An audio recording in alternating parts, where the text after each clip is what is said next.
Hey everyone! In today's video, I'm going to show you how to enable BitLocker encryption on your Windows computer to keep your data safe and secure. Let's get started.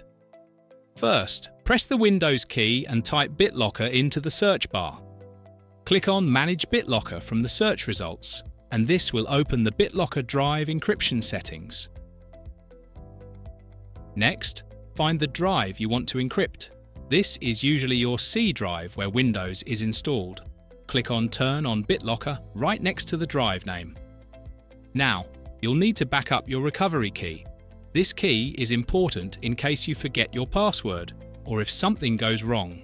You can save it to your Microsoft account as a file or print it. Choose the option that works best for you, then click Next.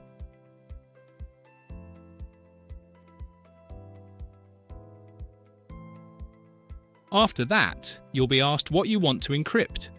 You can choose to encrypt just the used disk space, which is faster for newer computers, or the entire drive, which is more secure.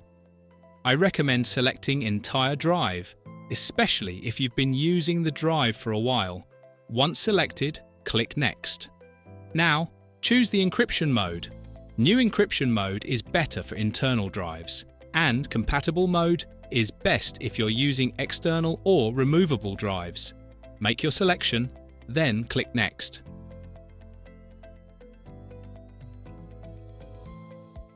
To start the encryption, just click Start Encrypting. The process will begin, and depending on the size of your drive, it could take a little while. Be sure not to turn off your computer during this time. And that's it! BitLocker is now encrypting your drive to protect your data.